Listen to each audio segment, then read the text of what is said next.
Vale. Bueno, pues eso, que hoy os he puesto aquí, he puesto el iPad porque me he descargado una aplicación de una pizarra interactiva y entonces, pues, digo, mira, pues si tengo que hacer algún dibujito o alguna historia, pues después todo pinta. Bueno, esto es lo que vamos a ver hoy, ¿vale?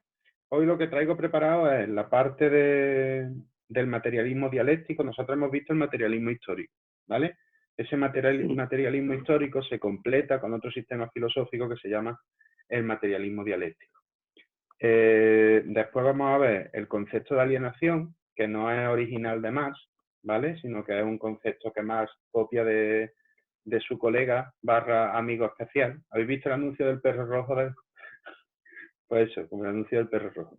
Que Engels, que es su compañero, ¿vale? Desarrolla una teoría que es el materialismo dialéctico que explica cómo funciona el materialismo histórico. Entonces vamos a ver eso. Después vamos a ver el concepto de alienación, que es un concepto fundamental en el marxismo. Vamos a ver cómo lo desarrolló Hegel y cómo lo interpretó Feuerbach, ¿vale? Para luego poder llegar al concepto de alienación en Marx. Y nos detendremos un poquito más en los diferentes modos de alienación y los tipos de alienación de los que habla Marx, ¿vale? Tanto la presentación esta de Canva como un cuadrito que vamos a usar después de los tipos de alienación, los vais a tener en el Classroom colgado. De hecho, están ya colgados. Bueno, pues vamos a empezar con el materialismo dialéctico, ¿vale? A ver, que coja aquí la esquinita. Bueno, ¿os acordáis que el último día terminamos hablando de la lucha de clases? ¿Os acordáis lo que era eso? Más o menos. ¿Y me puedes hacer un resumen así en 4 o 5 palabras? Hostia, eso lo que sí que lo apunté. Por eso. Vamos a ver. Hostia, hay que explicarlo, estaba chunga. Bueno, sabíamos que la historia iba cambiando de diferentes modos de producción. Pasaba del modo primitivo al modo esclavista, al feudal. Entonces, la lucha de clases, ¿qué función tenía en ese esquema?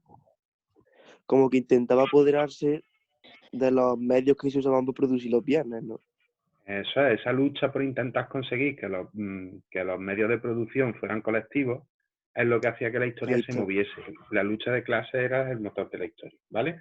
Pues el materialismo dialéctico lo que va a intentar es explicar las leyes de la dialéctica, explicar cómo esa lucha de clases hace que la realidad se vaya transformando, ¿vale? Esta teoría no es de Marx, esta teoría es de su compañero Engels, que es el que desarrolla las teorías del socialismo junto a Marx, ¿vale? Marx nunca corrigió esta interpretación, entonces se asume que Marx la toma como propia. El materialismo dialéctico básicamente lo que hace es invertir la filosofía de Hegel, que ya lo mencionamos en el contexto, ¿vale? Lo que hace es poner donde Hegel ponía el espíritu, pues Engels lo que hace es colocar a la materia. Podemos definir ese materialismo dialéctico como una visión dialéctica de la realidad material, ¿vale?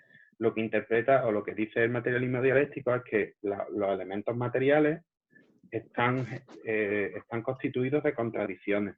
El frío y el calor, lo que se muestra y lo que se esconde, lo bueno y lo malo, lo duro y lo blando. Esas contradicciones, ¿vale?, que están en la propia naturaleza, van engendrando formas superiores de materia, ¿vale? Es como que la materia va poquito a poco perfeccionándose. Yo no sé, los que dais biología, si os he explicado, diré cómo surgieron los primeros organismos orgánicos. O sea, las primeras formas orgánicas. ¿Eso lo he explicado alguna vez? De biología creo que no hay nada. La Mariluta. Pero eso lo explicó el año pasado. O el año pasado Vamos, primero. ¿no te acuerdas? Sí, pero explicaría algo así como que de las formas inorgánicas o de la materia inorgánica, como que se asociaron diferentes elementos y de buena primera apareció una forma orgánica. Sí, sí, algo Eso se va de desarrollando. En filosofía, yo no sé en biología si se llama igual, pero en filosofía eso se llama la hipótesis del integrón, que es algo así como que diferentes elementos que no tienen la cualidad de ser orgánicas, en el momento que interactúan entre sí se convierten en forma orgánica. Bueno, pues esa historia es un poco la que está intentando explicar Engels, ¿vale? Es que la materia hay como pequeñas transformaciones, pequeñas contradicciones, pequeñas conexiones entre elementos que de buena primera generan una nueva forma de materia.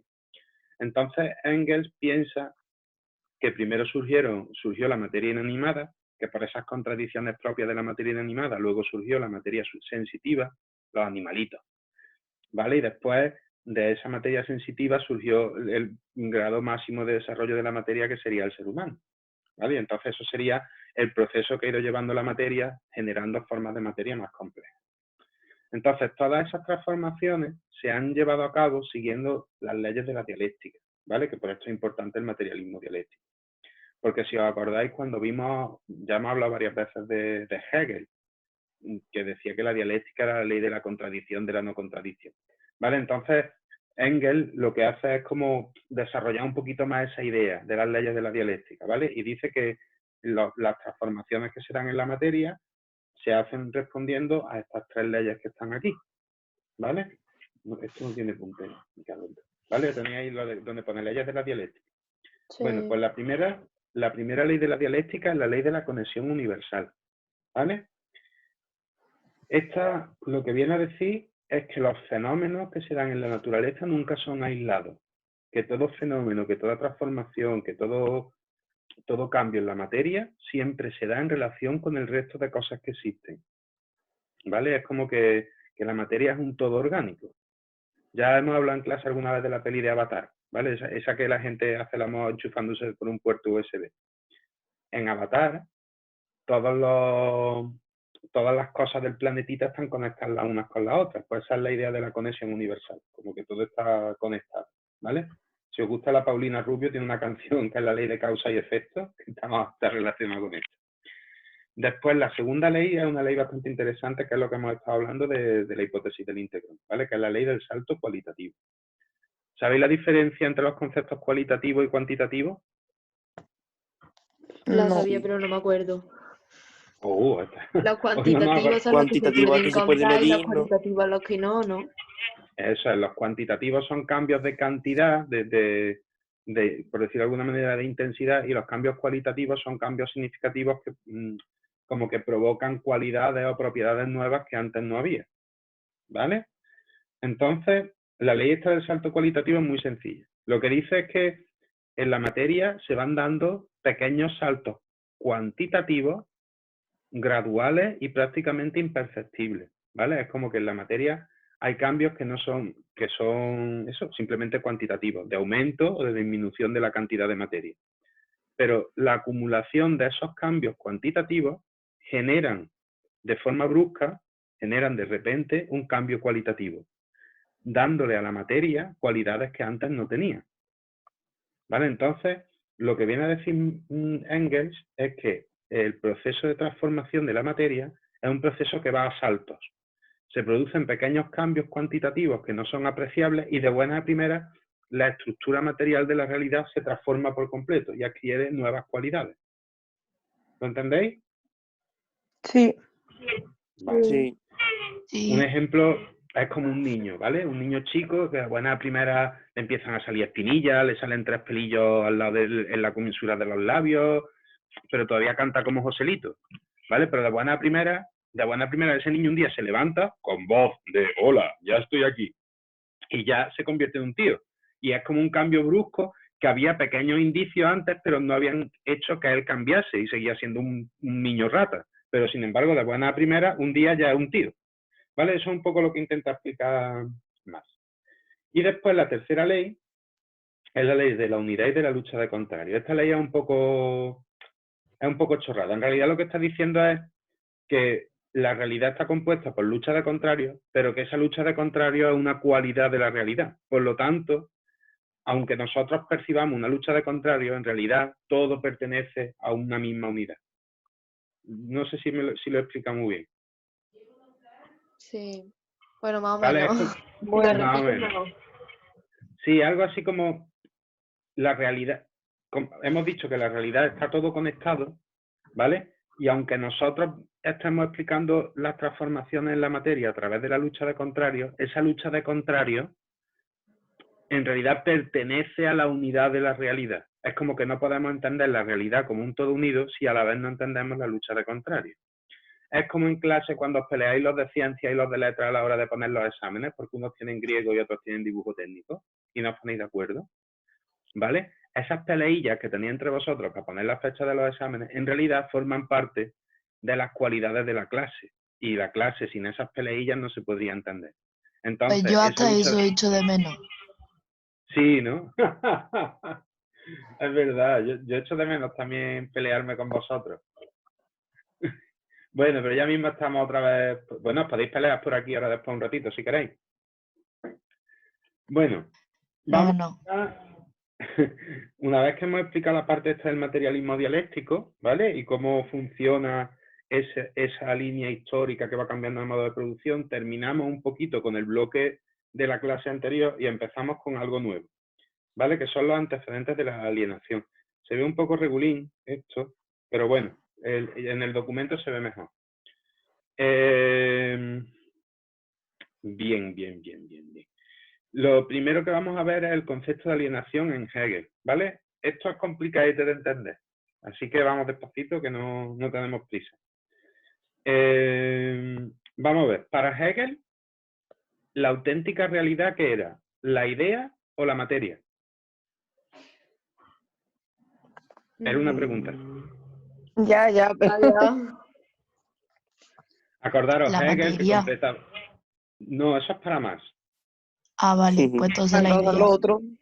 Es la idea. Acordaros que os pintaba en la pizarra... Ah, mira, si para esto he cogido esto. Vale, acordaros que os pintaba en la pizarra así como una línea. ¿Vale? Y os ponía aquí la idea... Uy, que mal pinta esto. Y aquí os ponía la materia. ¿Vale? Y os identificaba la materia con el mundo sensible de Platón y os identificaba la idea con el mundo inteligible de Platón.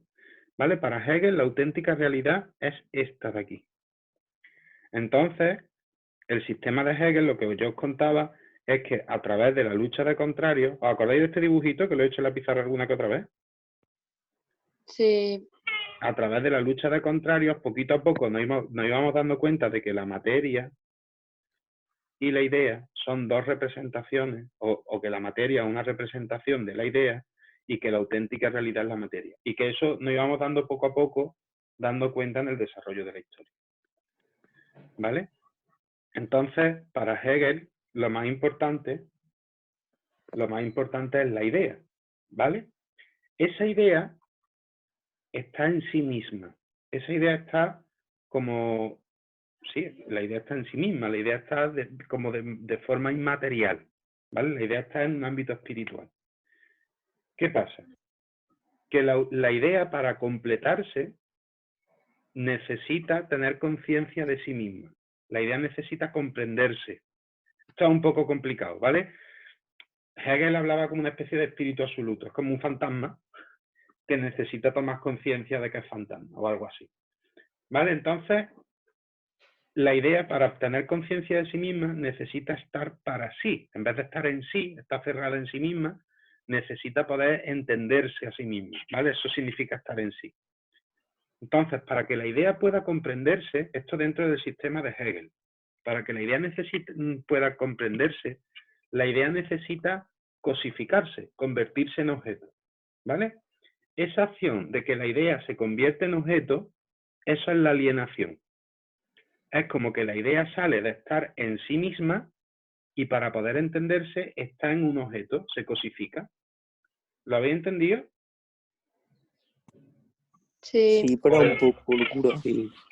Sí, es un poco locura. Si yo no quiero convenceros, yo lo que quiero es que intentéis entender la idea del colega este. La idea en sí misma, ¿vale? No pueden entenderse, entonces se cosifican, se convierten en objetos para poder autocomprenderse, ¿vale? Esa salida, esa cosificación es lo que se conoce como la alienación, ¿vale? sí. Vale. Entonces, ahí es donde entra en juego el sujeto, las personas, ¿vale? El sujeto es el que conoce al objeto, el sujeto es el que ve yo qué sé, ve un árbol y dice, coño, un árbol, ¿vale? Y entonces, a través de la comprensión del sujeto, del objeto, la idea se reencuentra con sí misma. Es como que yo veo triquicientos mil árboles en el campo, ¿vale? y digo, puñeta, pues no que todos los árboles tienen cosas en común. ¿No será que existe una idea de árbol? Y acabas diciendo, es que en realidad lo único que existe es la idea de árbol. Entonces el proceso ese de que la idea se cosifica, yo conozco la cosa y a partir de conocer la cosa me doy cuenta que esa cosa está copiando una idea. Y entonces como que el círculo se cierra y la idea vuelve a estar en sí misma. Se produce la síntesis. Acordaros lo que he dicho antes, lo de el sistema de Hegel, la tesis, la antítesis y la síntesis. La tesis, ¿qué sería? La idea de la cosa. ¿Qué es lo contrario de la idea de la cosa? La cosa objetiva. El objeto. El objeto. ¿Y cómo se vuelve a unir la tesis y la antítesis? Pues a través de la acción del sujeto, que se da cuenta que la auténtica realidad no es el objeto, sino que la auténtica realidad es la idea. Y entonces ya hemos conseguido que la idea en un momento de síntesis vuelva a sí misma. Ese es el proceso de alienación en Hegel, ¿vale? Para Hegel es un proceso súper necesario, porque sin ese proceso no se puede llevar a cabo el desarrollo de la historia, ¿vale? Eso es la alienación. ¿Qué pasaría si el sujeto no consigue comprender el objeto y darse cuenta de que lo importante es la idea se quedaría alienada. La idea no terminaría de desarrollarse, no llegaríamos a ese tercer momento de síntesis. ¿Lo entendéis? Sí. Sí. Si no habéis entendido esto, paradme, porque si no, no vais a entender nada de lo que viene después. Chicos, si se corta la reunión, ¿vale? Os metéis exactamente con la misma clave, y seguimos, ¿vale? No hay que meter contraseñas ni nada. Vale. Bueno, pasamos a Feuerbach, ¿vale? Feuerbach es uno de los miembros de la izquierda hegeliana, como habéis puesto muy bien en los apuntes, y Yo lo he puesto. Eso, es que había que ponerlo, esto era importante. El Feuerbach es de la izquierda hegeliana. Y entonces este tío lo que hace es colocar la materia en el lugar que Hegel colocaba la idea, ¿vale? Y en concreto, no coloca la materia así en general, coloca a la especie humana como máximo momento de desarrollo de la materia, ¿vale? Pero no el hombre concreto, no Paco, Antonio, Pedro o Juan, sino la especie humana es el máximo desarrollo de la materia y esa es la auténtica realidad. Y lo que hace es sustituir a la especie humana por la idea de Hegel. Pero el sistema es el mismo, ¿vale? La especie humana como idea necesita comprenderse, ¿vale? ¿Cómo se comprende la especie humana? Pues seguimos el esquema de Hegel. La especie humana tiene que cosificarse o tiene que objetivarse en algo. Según Feuerbach, el hombre lo que ha hecho es las virtudes que el propio hombre posee, proyectarlas hacia la figura de Dios, ¿vale? La especie humana, ¿qué cualidades tiene? Pues tiene, por ejemplo, la razón, ¿vale? La especie humana tiene otra cualidad que puede ser, por ejemplo, la justicia. La especie humana tiene otra cualidad que es la empatía. Qué mal se escribe con esto. Me voy a tener que comprar una Apple Pencil. ¿Vale? Esto, según Feuerbach, es la auténtica realidad. Y esa idea, esa auténtica realidad, está en un primer momento, es en sí. Para poder comprenderse, tiene que proyectarse o tiene que objetivarse en una cosa. ¿Vale? Según Feuerbach, ¿dónde proyecta el hombre estas cualidades? ¿En qué objeto? ¿Qué pensáis? No sé. ¿Qué objeto o qué cosa o qué entidad representa todas las virtudes positivas del ser humano? Os voy dando una pista. Cosa que es. Espera, que va a salir ahora. Ahí va la pista. Casa. Ojo. Ay. Eso que son los Illuminati. Los Illuminati. Vale, eso es. En realidad el hombre, en el concepto de Dios, ¿vale? Lo que está haciendo es proyectar esas cualidades que él posee como especie, siguiendo la estructura de la explicación de Feuerbach, que se inspira en Hegel.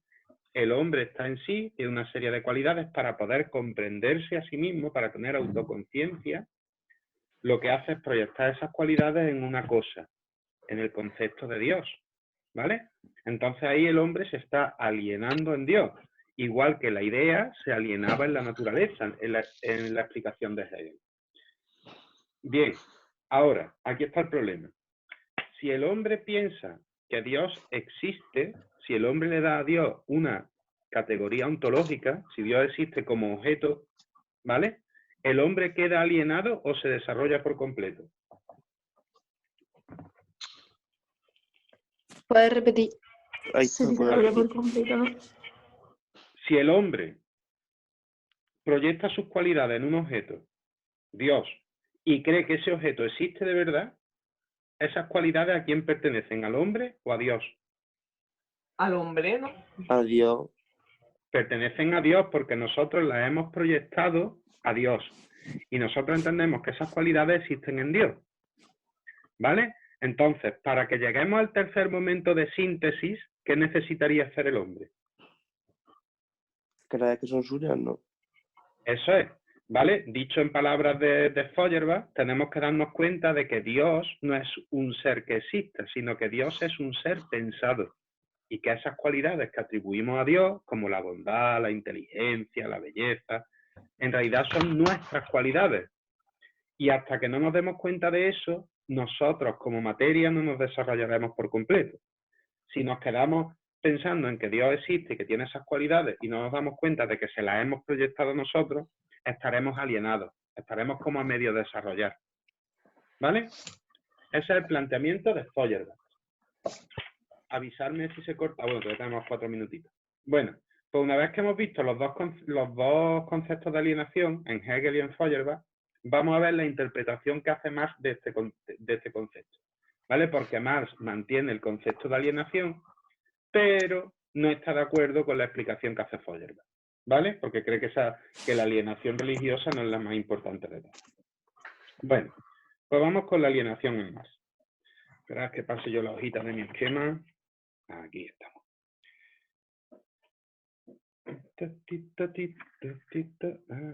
Aquí. Bien, la alienación en Marx, ¿vale?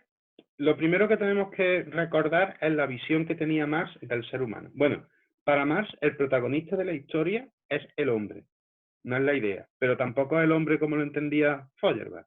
No es el hombre en general como especie, sino que es el hombre concreto.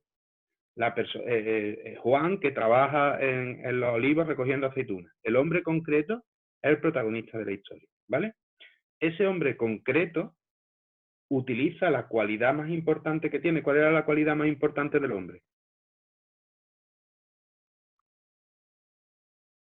Ninguna. No, hombre. Normalmente cuando te preguntan cuál es la cualidad más importante del hombre, sueles decir que es racional, ¿vale? Para Marx. Iba a decir la inteligencia. Eso es lo que solemos contestar todos y es lo que ha dicho la tradición filosófica. Pero Marx lo que decía es que lo que define al hombre es su capacidad de transformar la naturaleza. Es el trabajo, ¿vale? Lo que me permite, lo que me hace que me desarrolle como ser humano. Entonces, ese hombre concreto que trabaja para transformar la naturaleza y sobrevivir, ese es el protagonista de la historia. Y esa capacidad de transformar la naturaleza y sobrevivir es precisamente la que hace que el hombre se complete y se desarrolle. Chicos, queda 1 minuto del Zoom, ¿vale? Vamos a salirnos todos y volvemos a entrar. Y así no nos cortamos. Tío, ¿cómo se cuelga? Salir, ¿no? Ah, coño. Sí, pues salí. Y Pero que Rafa, que yo creo que no se va, porque el otro día nos pasamos el tiempo con Clemen y yo creo que no se fue. Porque ayer no... no sé si fue ayer o antes de ayer, dejaron más tiempo, pero a mí, por ejemplo, eso fue antes de ayer, pero sin embargo a mí ayer se me cortó. Bueno, vamos a intentarlo y si se corta volvemos a entrar todos, ya está. Yo acabo de entrar. Vale. He salido y he entrado. Pues si ha salido y ha entrado, ya está, ya no nos salimos, ya creo que sigue la conversación para todos. Sí, Pues gracias, Carmen. De nada. Bueno, tampoco te lo creas, Muquilla. Voy al baño. Venga, te esperamos. A ver, porque esto le queda menos de 1 minuto y así comprobamos si se corta o no se corta. Bueno, ¿hasta aquí tenéis alguna duda? No. Vale.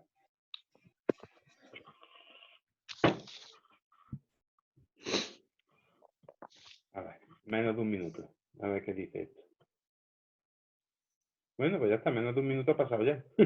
Si se corta, supongo yo que me lo dirá de Creo alguna que te manera. sale luego que pone minutos limitados o algo así, creo, no lo sé. Sí, ilimitado. Mira, ya está. A mí es que ayer, por ejemplo, se me cortó. Y antes de ayer es verdad que la clase que di el lunes, di clase con primero de bachillerato y nos tirábamos un montón de rato. Bueno, venga, vamos a seguir.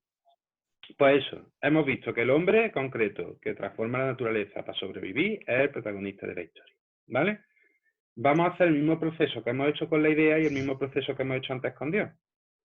Pero desde la perspectiva de Marx, el hombre, ¿dónde proyecta sus cualidades?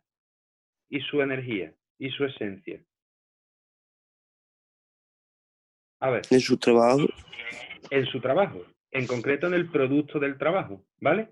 Los productos que nosotros utilizamos, que nosotros fabricamos para sobrevivir, es la cosa en la que nosotros hemos proyectado nuestra fuerza del trabajo, como decía Marx, hemos proyectado nuestra esencia, le hemos dado sentido